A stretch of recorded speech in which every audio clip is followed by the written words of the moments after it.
faites ça, mais faites-le à fond, parce que vous n'avez rien à perdre. Si vous vous dites je veux bouger les choses dans mon entreprise et vous y allez vraiment à fond, au pire, qu'est-ce qui peut vous arriver? Vous vous faites virer. C'était l'option 1, ça tombe bien, en plus vous aurez le chômage derrière. Donc voilà, soyez détendus par rapport à ça, allez-y à fond, vous êtes légitime. Vous êtes un humain qui a envie de sauver la planète, eh bien vous avez toute la légitimité du monde pour faire les choses, pour faire bouger les choses chez vous.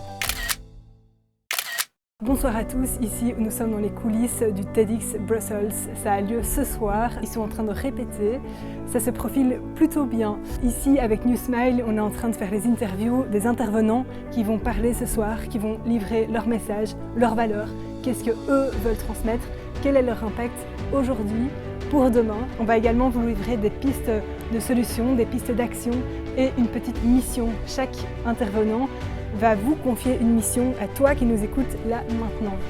On est au Palais 10 à Bruxelles, je vous laisse en profiter. Je m'appelle Cédric Riggenbach et je suis l'auteur de la fresque du climat. Je suis également le président de l'association qui porte le même nom et qui déploie cet outil. Et puis je fais également du conseil auprès des entreprises sur les enjeux de climat et la stratégie climat. La fresque du climat, c'est un atelier pédagogique pour expliquer le changement climatique à tout public. C'est un atelier qui dure 3 heures. On a des cartes sur une table qu'on doit remettre dans l'ordre des causes et des effets.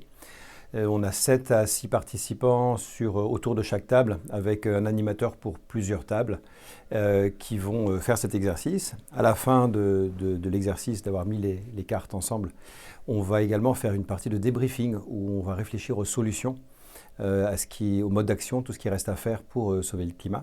Il permet de bien comprendre les causes et les conséquences du changement climatique et de comprendre pourquoi il faut agir. On demande aux participants d'avoir des idées sur ce qu'il reste à faire. C'est un atelier qui met en mouvement. Quand on sort de là, on a envie d'agir, on sait qu'on peut agir, qu'on a des modes d'action. Alors, moi, je donne des cours sur le climat depuis très longtemps, en fait, déjà. Et donc, c'était des cours avec des PowerPoint très magistraux.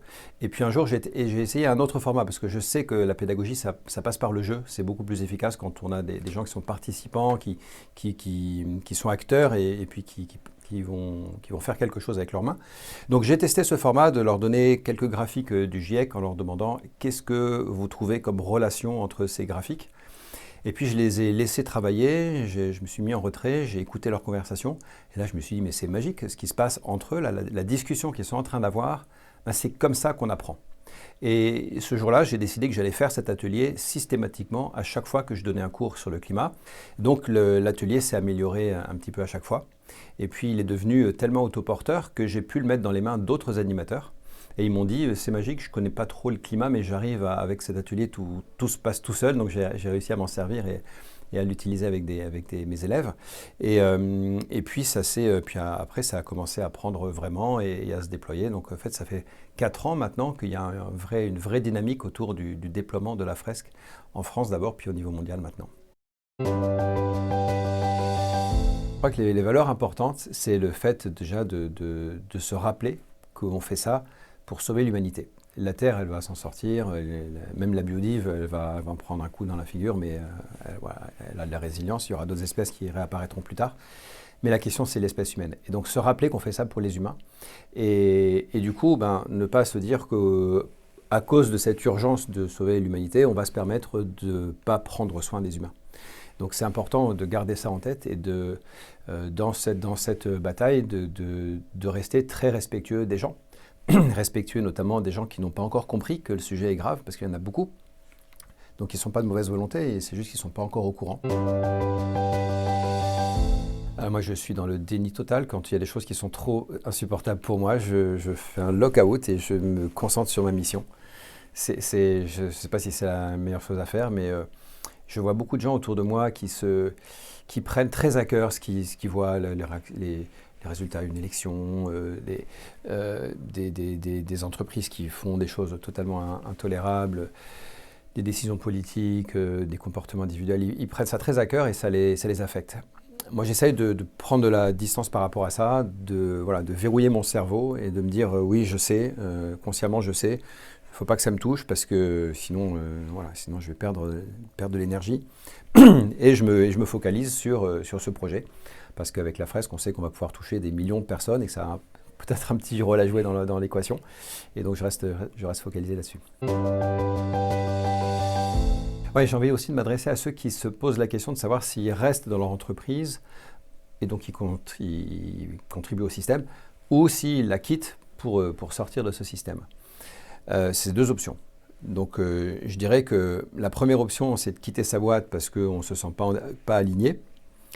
C'est un peu facile en fait, c'est plus difficile que de rester. Donc la deuxième option, c'est de se dire, allez, je reste encore un certain temps et j'essaie de faire bouger les choses de l'intérieur dans mon entreprise. Faites ça, mais faites-le à fond, parce que vous n'avez rien à perdre. Si vous vous dites, je veux bouger les choses dans mon entreprise et vous y allez vraiment à fond, au pire, qu'est-ce qui peut vous arriver? Vous vous faites virer. C'était l'option 1, ça tombe bien, en plus vous aurez le chômage derrière. Donc voilà, soyez détendu par rapport à ça, allez-y à fond, vous êtes légitime. Vous êtes un humain qui a envie de sauver la planète, eh bien vous avez toute la légitimité du monde pour faire les choses, pour faire bouger les choses chez vous. Ce que vous pouvez faire à partir de maintenant, c'est de bien réfléchir à ce que vous allez acheter demain. On est dans une société de surconsommation, on achète bien plus que ce dont on a véritablement besoin. Donc ça, c'est la première chose à faire. Ensuite, quitte à acheter des choses, autant s'en servir à fond. Donc il faut qu'elles durent plus longtemps et il faut éventuellement pour certains objets qu'ils soient utilisés par plusieurs personnes en parallèle. Alors un truc très concret que vous pouvez faire demain matin, c'est que vous allez créer un groupe WhatsApp avec une dizaine de vos voisins dans votre immeuble, dans votre quartier.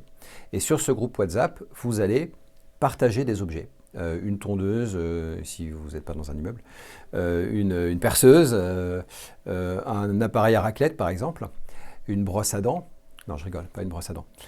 Mais par contre, parce qu'une brosse à dents c'est beaucoup trop perso, mais une perceuse ça va, on peut la partager quand même. Donc voilà, vous allez faire ça, et ça va permettre de ne plus avoir besoin d'acheter une perceuse ou un appareil, etc. Là où demain vous disiez peut-être que vous auriez bien envie d'avoir tel truc, vous n'allez pas l'acheter. Vous allez sur ce groupe WhatsApp avec vos voisins découvrir qu'en fait il y a un ou deux de vos voisins qui en ont déjà un et plus besoin d'en acheter.